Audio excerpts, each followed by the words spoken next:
What's going on, H2 Army? Joseph from H2 Plants. Today we're actually going to be taking a look at my top 5 floating plants for your aquarium, so stay tuned to check that out. Alright guys, so many of you left comments on my previous floating plant video that I wanted to make sure I follow up with a good top 5 for you, because so many people were asking, well, what are good floating aquarium plants? So we're going to get into that in just a second, but if you're new here, make sure you hit the subscribe button and the bell notification so you're notified anytime we upload a video such as this one. Also, if you haven't seen our tips for floating plants, make sure you click up above to be taken to that video so you can know exactly how you take care of these guys. We will touch a little bit on each plant in this video, but for the most part, that's a really good video to watch, and it will give you the key fundamentals of keeping floating plants alive. Also, I should note that this video is based on plants that actually grow on the surface of the water, not plants that grow in the water but can float in the aquarium. So these are primarily plants that are have roots that go into the water, but also float just on the surface of the water. So we're gonna get into that right now. Okay, so here is a crowd favorite. This is actually called frogbit. Frogbit is a really nice plant because it has nice broad leaves. It looks beautiful. It has a smooth texture to it, and it's just a really durable plant. It can withstand a lot, and it multiplies like crazy. And as you can see, we actually have a little snail on the bottom of it, but these are just old dead leaves that are falling off here. But this plant will produce runners out from the base, and you can actually see there's one right here. This little leaf right here is actually becoming a new baby plant right there. So that's going to be a new plant, and that's how it reproduces. But frogbit overall is just a really nice plant. It doesn't grow super fast where it becomes impossible to control like some other plants that may be on this list, but overall it's just a really nice plant to have in your aquarium. Oftentimes I'll see betas from people on Instagram. Their betas will be up on the leaves just kind of resting there, which is actually kind of funny to watch. But yeah, really good beginner floating plant. Super hard to keep in stock for myself because it sells so much. Literally the second I throw some up on the website, it's bought within like a minute. So it's difficult to keep this guy in stock, but it is a very beautiful floating plant nonetheless. So now with frogbit out of the way, we're going to touch on dwarf water lettuce. And dwarf water lettuce is a very similar plant to frogbit in the sense that it will produce runners out the sides of it and create new little plants. Now keep in mind though, with the floating plants, the less flow you have, the bigger these guys will get. So even though this is tiny right now, I've had this same plant become the size of my palm just by being in a aquarium that doesn't have a lot of flow. So if you have a lot of flow, they're going to stay small, quite like this guy. But if you have pretty much stagnant water or something that's not moving around a lot, it will grow much larger. And this one is a bit more difficult to keep in control, like the other than the frogbit, because it grows very quickly compared to it. But this does require medium light or so, and now it can grow in relatively low light, but I've had mixed experiences with it, and so have my customers. So I just want to throw that out there. Like, keep in mind that this plant sometimes is a little finicky compared to like frogbit, which is much easier in my opinion. But if this thing does grow in your aquarium, it's going to grow like crazy. Its roots will become very long. I've had them reach almost the bottom of a 55-gallon tank, which is 24 inches, so that's crazy long. Frogbit can get pretty long roots too, but I've never seen them maybe more than like 10 inches or so. But dwarf water lettuce, definitely number 2 on this list. Very good aquarium plant. Now number 3 is a plant that's not usually available in most stores, or most people even online don't really have this plant, but it is truly a beautiful plant. This is called a red root floater, and it is it's kind of like the other 2 plants. However, this one is more of just like a creeping plant. Instead of like one single plant that'll produce a lot of leaves in a circle, much like frogbit does. Like this, you see how it has like a center kind of rosette almost, and then the leaves come out from there. This is more of like a vine type plant, so it'll just kind of creep along and keep like growing lengthwise and then shooting up leaves from there.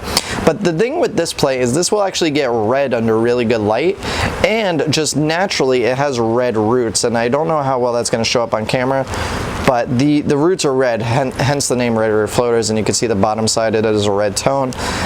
But these also do put off these beautiful tiny little yellow flowers that are just truly amazing to look at in the aquarium. And they're so tiny, like probably the tip of a pencil tiny, and it's just really cool to look at. But definitely my favorite. It can take over an aquarium rather quickly once it gets going, so you will have to clean these out every once in a while. And I mean, good news for any of these floating plants, they're in high demand, so if you get these growing, that's a good plant for profit. You'll get somebody that's like looking for red root floaters, and you can make, you know, 10-15 bucks off a decent handful, I think. So they're pretty good. I like them. They grow fast and really easy to grow. All right, next up, I got some Savinia culata here. Now, Savinia in general has several different species. There's Savinia minima, Savinia oblongue, I believe is how you pronounce it, but this is my favorite type. The reason being is it's not as invasive as, say, Savinia minima is, which has destroyed several waterways that, you know, once you release a plant in the wild, sometimes it could take over if it's an invasive plant like that, and Savinia minima is. Now, Savinia culata is similar, but it doesn't grow nearly as fast. And the reason why I like this one more than, say, Savinia minima is because Savinia minima can take over your aquarium just like it takes over waterways in the wild. This, however, does not. This actually grows kind of like this. You can see it's all one kind of plant here, and it actually just sticks together, where Savinia minima produces offshoots, and they grow crazy fast. So every time a plant breaks off of the mother plant, it just continues to put off more offspring and just can grow rapidly, where this doesn't nearly do it as much. And this also has these weird leaf shapes which kind of look like little teacups, I would say, or just little cups or little bowls in general, which is really cool. And I absolutely love this plant. It's one of my favorite floating plants other than red root floaters, just because of how unique it is. And overall, I think this is a really nice plant. It is like all the other plants, hard to keep in stock because so many people buy these things up as soon as I put them up, but it'll be back in stock on the website hopefully soon. And yeah, Savinia, really good floating plant. Alright guys, so the last one. Now I know that you may leave a comment down below, let me know you disagree with this, but hear me out first. Now the first four plants that I showed you, frogbit, dwarf water lettuce, red root floaters, and Savinia culata, those are plants that both serve a purpose and look nice, right? They're ornamental floating plants essentially. They absorb the nutrients, they look nice, they're actually quite desirable because many people want them, but the last one maybe is less desirable. But it shouldn't be. It does serve its purpose, and it actually has multiple benefits. So our number 5 floating plant is duckweed, everybody's favorite. Everybody's favorite floating plant. I know what you guys are saying. How could you choose duckweed? It's a nuisance. It is a nuisance. It's absolutely one of the worst and best floating plants for a couple different reasons. One, if you ever have a nutrient problem, or say your tank is overstocked and you don't have fish that'll eat this like goldfish, this will absolutely destroy any nitrates that you have in your tank, making your water cleaner. I know a lot of people have issues with their tap water having nitrates in their water, and floating plants are a great way to take care of that, but particularly duckweed, because it grows so fast. It produces babies. I think it multiplies once every 24 hours or something like that, because it grows absolutely insane. It's impossible to get rid of usually once it's in a tank. I've shown you other ways on how to get rid of it, but overall this plant is a truly invasive plant. But why would this make the list? Well, one, like I said, it absorbs nutrients like crazy. It will clean your water. Two, it's actually a superfood. Now you could take this, right, and you could dry it out, or you could blend it up and make like a slurry, and then you could dry that slurry out, or you could bake it and make it into a flake food. And this is so nutritious for fish and shrimp. They'll eat it, they'll gobble it up, and it also makes a good snack for goldfish. They'll eat it just like this. You could literally put it in there. Actually, matter of fact, let's go do that. So we have Lucky and the other goldfish in here. Now, they love duckweed. Look at him. He wants it. Or she wants it. I think it's a she. Let's see. We'll put it here. Right now, I don't worry about putting it in here, but look, already going for it. they know that it's in there. Now, duckweed is just an incredible snack for goldfish and other fish. If you were to blend it up, they will gobble it up like crazy. So that's why it makes the list, because it is a functional plant.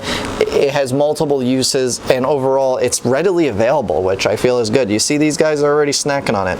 Now, I know some people that are longtime viewers are going to say, what happened to this tank? We'll go over that in a future video, but I will just give you this brief overview right here.